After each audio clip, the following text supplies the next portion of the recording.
ध्यान किसी का मोहताज नहीं है कि जमीन पर बैठेंगे तो ध्यान लगेगा। अनेक संतों ने कई तरह के ध्यान बताए। कबीर साहब ने सहज ध्यान बताया, तो स्वामी महावीर ने खड़े होकर के भी ध्यान बताया, भगवान बुद्ध ने चक्रमण ध्यान बताया। कई तरह का ध्यान है। नींद आती है तो खड़े खड़े ध्यान, लेकिन विचारों को देखने का सबका उद्देश्य एक ही है कि हम दृष्टाभ्यास करें, दृष्टा बने, अपने मन के साक्षी बने, मन के दृष्टा बने। हम लोग दुनिया देखते हैं, केवल मन को नहीं देख पाते हैं, और इसी मन को देखने के लिए हम लोग यहाँ पर इकट्ठा हुए हैं। मन को देखना है। ये ध्यान किस लिए है, क्यों है, उसकी विधियाँ क्या है, इस पर कल से चर्चा हो रही है। हमारे संत यतीन्द्र साहब ने बहुत ही सुंदर ढंग से बताया कि ध्यान क्यों आवश्यक है। ध्यान इसलिए आवश्यक है कि हमारा ध्यान भटकने न पाए। कोई भी काम करें तो ध्यान हमारा एक जगह एकत्रित रहे। देखो, सूर्य होता है तो सूर्य का प्रकाश सब तरफ फैला है, तो चाहे जितनी गर्मी हो वो आग नहीं लगा सकता। सूखी से सूखी घास हो उसमें आग नहीं लगा सकता। पेट्रोल मिट्टी तेल पड़ा उसमें भी आग नहीं लगा सकता है। लेकिन उसी सूर्य की रोशनी को वो दूरबीन वाली ग्लास, क्या कहते हैं, उत्तल लेंस लगा करके उसको फोकस कर देते हैं एक जगह, तो वो आग लग जाती है। हम लोग बचपन में हमारे मास्टर साहब लोग, फिजिक्स के मास्टर लोग सिखाते थे कि कैसे केंद्रित करके पेपर में आग लगाते थे। तो सूर्य वही है, लेकिन उसको एक जगह केंद्रित किए तो आग लगा देती है। ऐसे ही हमारा मन अभी बिखरा हुआ है, सब जगह फैला हुआ है, उसी को तो केंद्रित करना है। किसी भी काम की सफलता के लिए ध्यान जरूरी है। मन की एकाग्रता के लिए, किसी कार्य की सफलता के लिए, और हमारे स्वास्थ्य संबंधी सुधार के लिए। मन हमारा बहुत भटकता है, उसके लिए तो है ही, लेकिन साथ साथ मन का चिड़चिड़ापन, थोड़ी थोड़ी बातों में क्रोधित हो जाना, ये हाई बीपी हो जाना, बीपी बढ़ जाते वो भी ध्यान से ठीक होता है। मन का चिड़चिड़ापन और इधर उधर सोचना, फालतू विचार आते हैं और मन हमारा व्यथित रहता है, इन सब की कुंजी ध्यान है। और इसीलिए दुनिया की चीज़ों को छोड़ करके बड़े बड़े राजा महाराजा भी ध्यान की तरफ आकर्षित हुए हैं। महात्मा बुद्ध देखो अपना पूरा राजपाट छोड़ करके इसी ध्यान की खोज में वो लग गए। भगवान महावीर ये भी राजा के बेटे थे, इन्होंने भी अपना राजपाट छोड़कर, ये जितने संत हुए हैं सब अपने अपने घर के राजा हैं। ऐसा नहीं कि सब भिखमंगे हैं। ऐसा नहीं सोचना कि संतों को खाने को नहीं मिला तब ये संत हो गए। खाने को इतना मिलता है कि क्या पूछना है।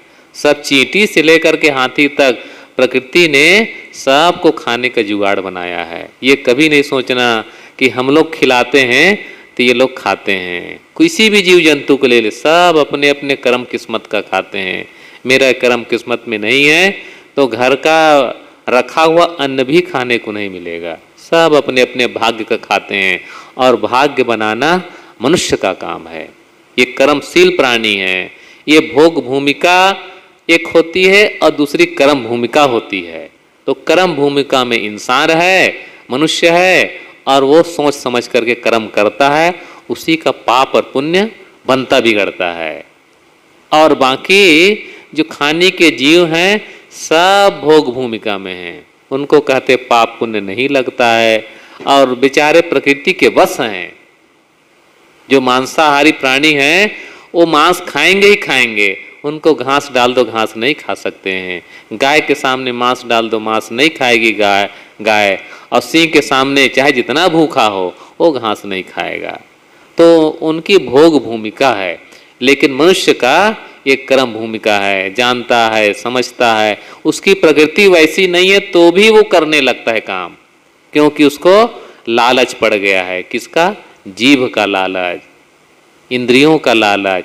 तो इसके लिए वो अभी हमारे गुरुजी बता रहे थे कि भवन मथेव भरपूरी हो रमैया राम। अपने भवन को मथा खूब। कौन से भवन को? ये जो बिल्डिंग बन रही उसको? वो नहीं, अपना जो शरीर रूपी भवन है इसको खूब मथा। खूब मथा, पूरी जवानी निचोड़ दी उसमें, और निचोड़ करके अंत में मिला क्या, जवानी हमारी चली गई। और वो जवानी कैसी है, जो जाके न आए वो जवानी देखी, और जो आके न जाए वो बुढ़ापा देखी। बुढ़ापा आता है तो चला जाता है क्या, कभी नहीं वापस जाता है।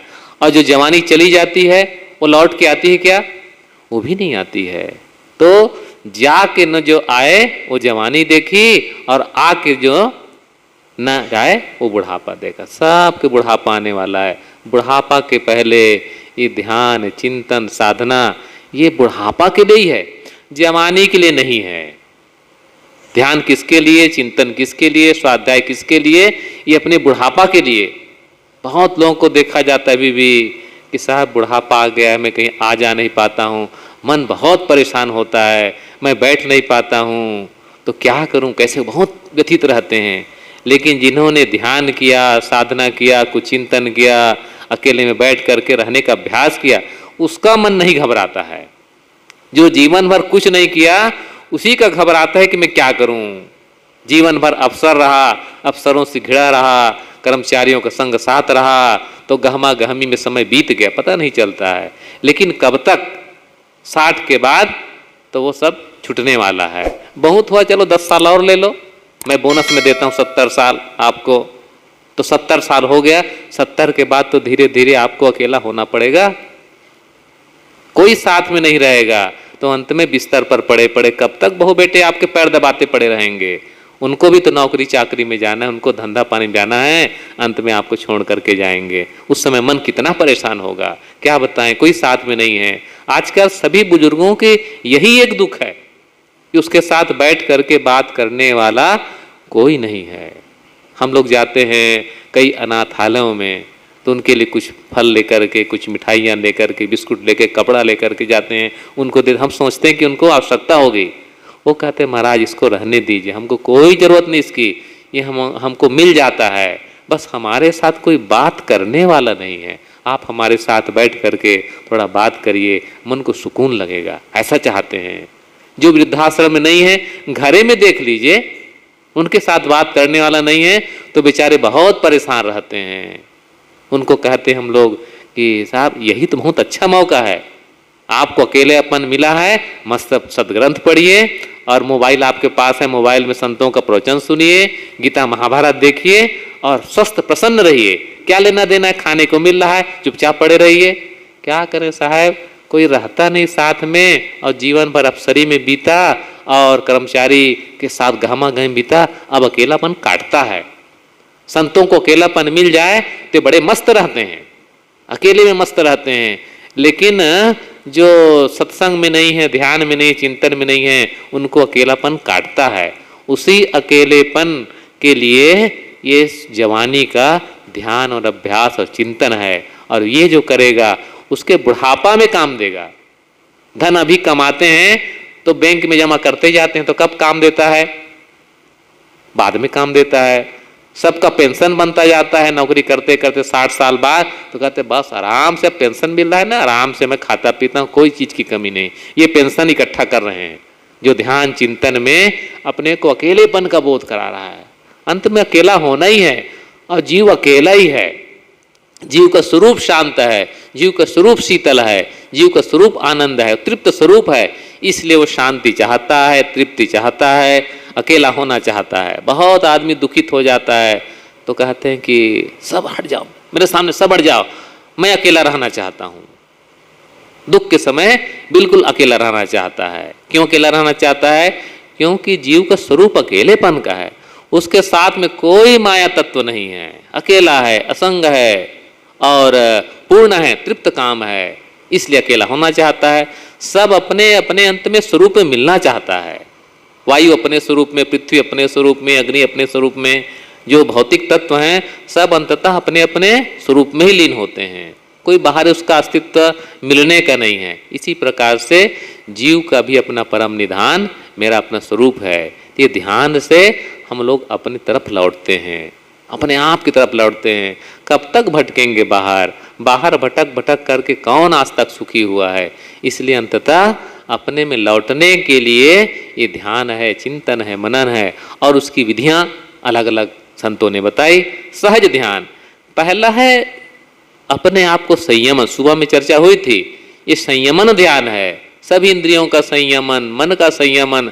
और जो संयम धारण करता है उसके जीवन में फिर कुछ चाहने की इच्छा नहीं, जितनी आवश्यकता है तो मिल ही जाती है। आवश्यकताओं की पूर्ति हो सकती है, इच्छाओं की पूर्ति कभी किसी की नहीं हुई है। इच्छा की कोई सीमा है? कोई सीमा नहीं है। इतना बड़ा भवन बन जाए तो क्या तीसरा तल्ला की इच्छा नहीं होगी? फिर इच्छा होगी। कार एक आ गई तो क्या बढ़िया कार की इच्छा नहीं होगी? फिर हेलीकॉप्टर की होगी, फिर हवाई जहाज की होगी। ये ऐसा है, इच्छा पर इच्छा बढ़ती चली जाती, कभी पूरा होने वाला नहीं है। इस संसार में 4 गड्ढे हैं, 4 गड्ढा। एक है पृथ्वी का गड्ढा, शमशान घाट। शमशान घाट कभी भरता है क्या? कभी नहीं भरता, वो शमशान घाट का गड्ढा है। दूसरा है समुद्र का गड्ढा, उसमें चाहे जितना पानी डालो, जितना पानी डालो, सब उसमें समाता चला जाता है। और तीसरा क्या है? पेट का गड्ढा है। एक बीता पेट है, नापो, एक बीता ऐसे पेट है।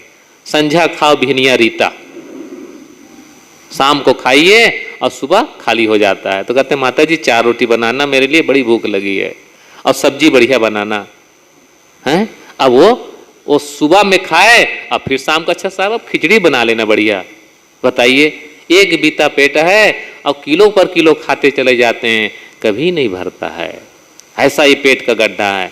और एक चौथा गड्ढा और है, उसको बहुत कम लोग जानते हैं, जानते भी हैं तो उसको हम लोग भरने का प्रयास करते हैं। वह है मन का गड्ढा। मन का गड्ढा तो और सबसे विचित्र है, पूरे दुनिया समा जाए उसमें तो भी उभरने वाला नहीं है। ये तृष्णा इसी का नाम है। इसी तृष्णा को शांत करने के लिए ध्यान की, ज्ञान की, सत्संग की आवश्यकता है कि मेरा जो अतृप्त मन है वो किसी तरह पूरा हो जाए।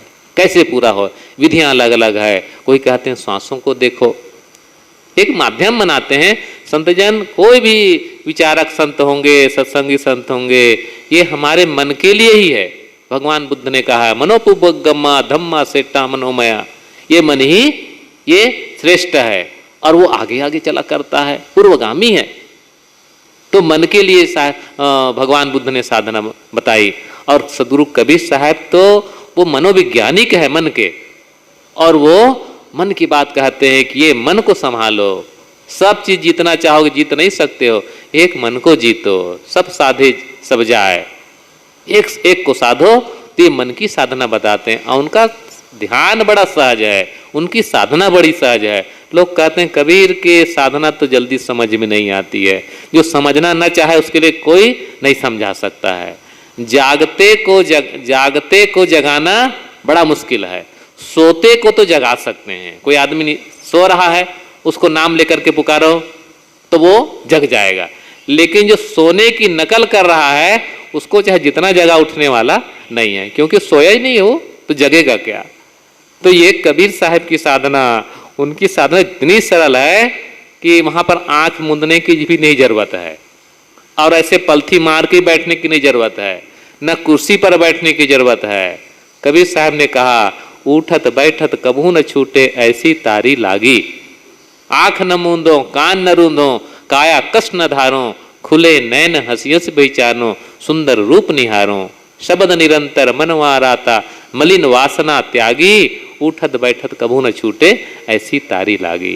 साहब ने कहा मलिन वासना त्यागी, ये हमारी मन की जो वासना है ना, उसी का त्याग ये भजन है। ध्यान में कुछ नहीं करना है, कुछ न करना ध्यान है। शरीर तो कुछ नहीं कर रहा है, लेकिन सुबह में बताया था ना, मन क्या करता है? जूता लेने जाता है, जूता लेने मन चला जाता है, कपड़ा लेने मन चला जाता है। शरीर तो यहाँ बैठा है। हम लोग कहेंगे साहब शरीर तो यहाँ बैठा है, ध्यान कर रहा है। शरीर तो बैठा है, आंख मूंद करके बैठा है, वज्रासन में भी बैठा है, पद्मासन में भी बैठा है, अब बड़े ध्यानी है। लेकिन मन ध्यानी है कि नहीं है? मन तो चला गया बाजार में, साड़ी ले रहा है, अब बढ़िया सा नेकलेस ले रहा है, शादी होने वाली है तो शादी के लिए ये हार पहन करके जाऊंगी और मैचिंग वाली साड़ी ब्लाउज चाहिए है, वहां की खरीदारी कर रहा है। अरे भाई खरीदना अच्छी बात है, लेकिन जब खरीदना तब खरीदना, अभी तो खरीदने का समय नहीं है। ये मन कहाँ बैठा है, मन वहां जा रहा है। मन वाता हूँ 34 फिरे, ये तो सुमिरन ना है। कर का मन का डारी दे, मन का फेर। हाथ में माला जप रही है, जप रहे 108 दाना की, 1 लाख बार साहब जप लिया, लेकिन मन बस में नहीं हुआ, क्योंकि मन वाला काम ही नहीं किए। तो कबीर साहब ने कहा मलिन वासना त्यागी, मलिन वासनाओं का त्याग कर दो। साहब कल की चर्चा में बता रहे थे कि ये 2 प्रकार के ध्यान है, व्यवहार काल की समाधि और परमार्थ काल की समाधि। व्यवहार काल की समाधि क्या है, विकारहीन, मन में कोई विकार न हो। और ध्यान काल की समाधि क्या है, विचारहीन, मन में कोई विचार न हो। मन में विचार उठेगा तो बाजार जाएगा, दुकान जाएगा, मकान जाएगा, लेकिन विचार न उठा तो कहीं नहीं जाएगा, मन मेरे आप अपने आप में रहेगा। तो संतों ने किसी श्वास को बताया, श्वास को देखो, मेरा जन्मजात श्वास मिला, जब से पैदा हुए तब से श्वास ले रहे हैं, नजदीक का साथी है। तो श्वास देखना बुरी बात नहीं है, लेकिन एक माध्यम है, श्वास मेरा स्वरूप नहीं है, श्वास एक माध्यम है। कोई कहते हैं अच्छा थोड़ा ज्योति देखो, आंख को मूंदो तो ज्योति दिखाई देगी, सबको दिखाई, मैं भी दिखा सकता हूँ, अभी दिख जाएगा, थोड़ा ऐसे दबा देना, ऐसे थोड़ा चमचा। हम लोग बच्चे थे तो बहुत देखा करते थे, वो कांच की गोली बाटी, वो चमकीले वाला, और रबड़ के रिंग में से फंसा देते थे, वैसे देखा करते थे, उसमें रंग बिरंग पूरा संसार दिखता था, पता नहीं जो जो कल्पना करते जाओ सब उसमें दिखा करता था। तो ऐसे थोड़ा दबाओ तो थोड़ा सा आंख की गर्मी चमचमाता है, तो उसी को कहते कि ये ज्योति दिख रही है, अच्छी बात है। मन को कहीं टिकाने की जरूरत तो है, मन हमारी बकरी है, बकरी, ये मन बकरी है, और बकरी को थोड़ा छोड़ दो तो जहां तहां मुंह मारती है। अब बकरी का पेट कभी नहीं भरता है, कभी नहीं भरेगा पेट, चाहे जितना खिलाओ, बकरी का पेट कभी भरने वाला नहीं है। एक बड़ी मनोरंजक कथा संत लोग बताते हैं। राजा ने कहा इस बकरी के पेट को जो कोई भर देगा उसको इनाम दिया जाएगा। तो लोग बकरी को ले जाते, खूब खिलाते पिलाते, और खूब पेट तन गया खाते खाते। राजा के पास लाते कि राजा साहब बकरी का पेट मैंने भर दिया है। तो बढ़िया हरी हरी घास रखे रहते थे राजा, तो जैसे बकरी सामने रहे तो वो राजा साहब हर ऐसे घास दिखाए, वो बकरी खाने के लिए फिर आ जाए। राजा का देखो तो इसका पेट नहीं भरा, तब तो आ गई खाने के लिए, एक मुंह मार दे, फिर ले जाते थे, फिर लाते, जब जब लाए तब तक वो घास दिखाए फिर आ जाए। तो कहे बकरी का पेट आज तक को नहीं भर पाया।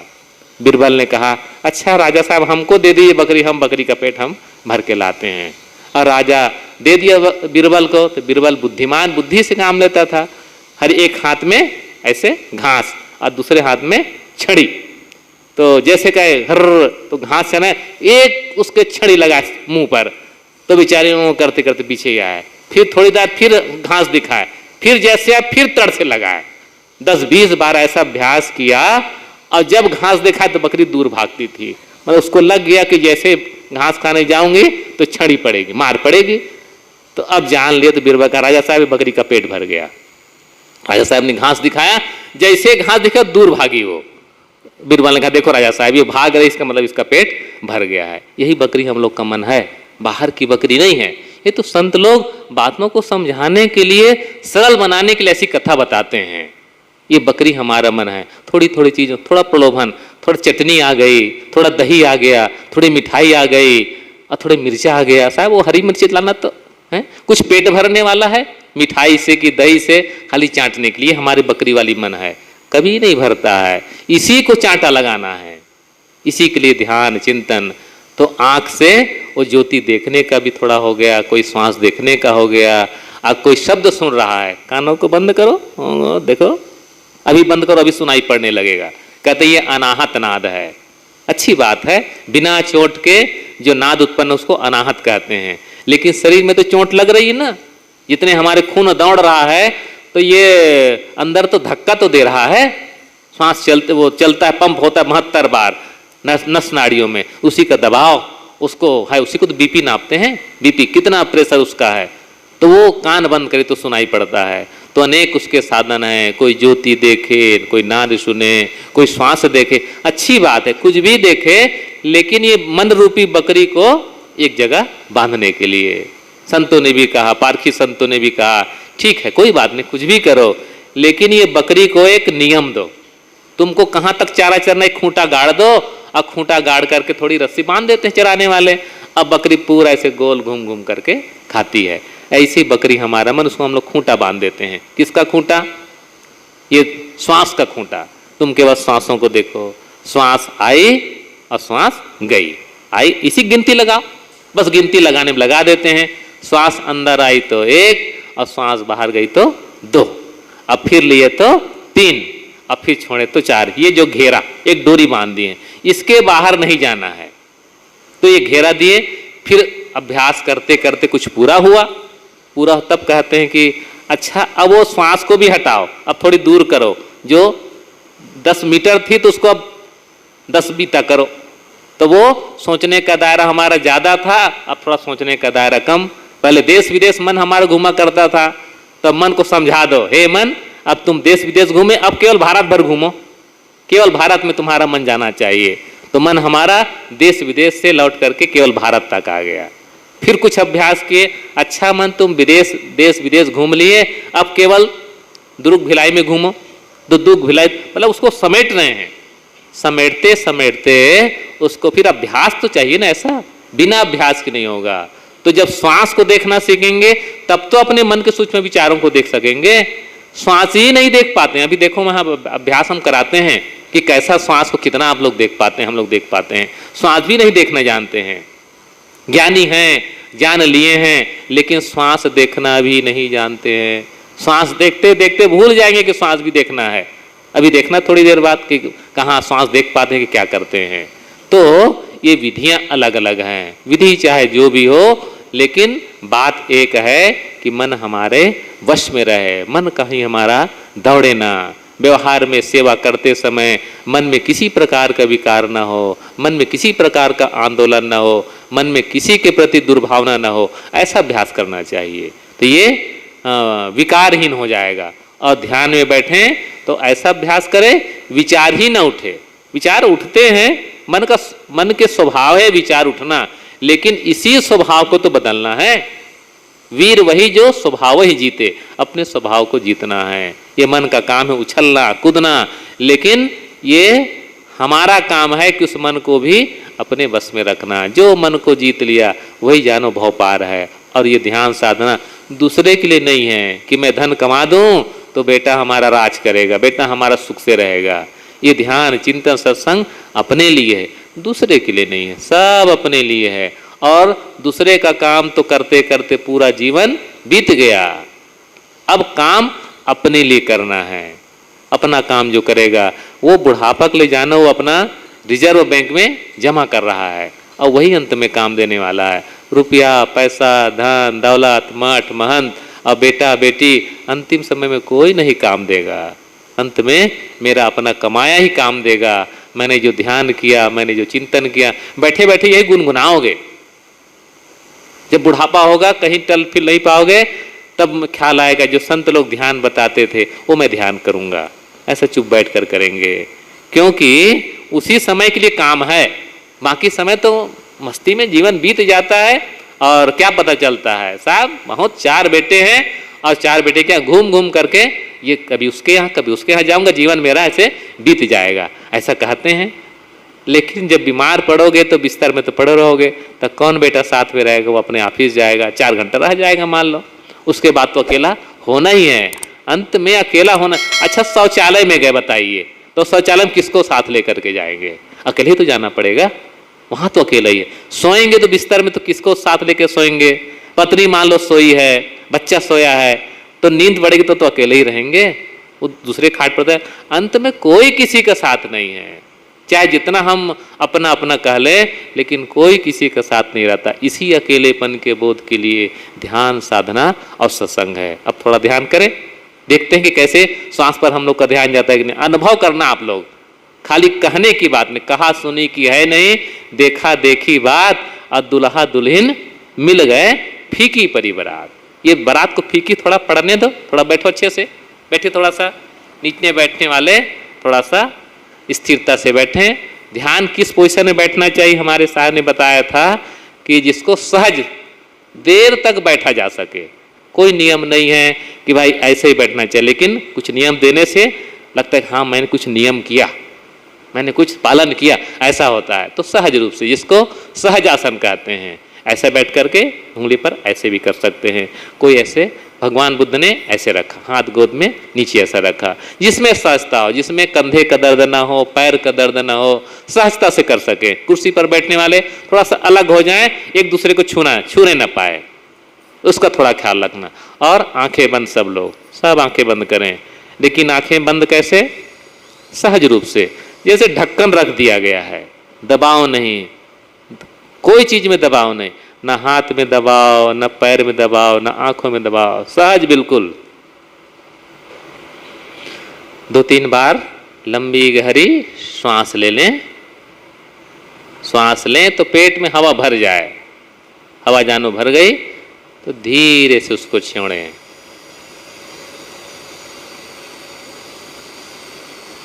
लंबी गहरी श्वास,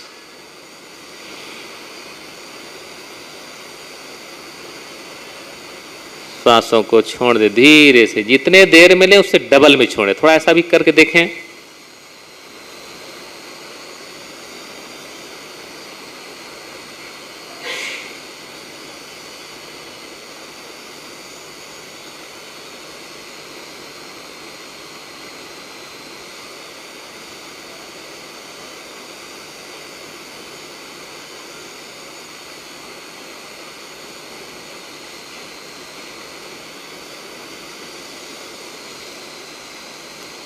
श्वास अंदर आ रही है और वापस जा रही है। सहज रूप से श्वास चलने दें।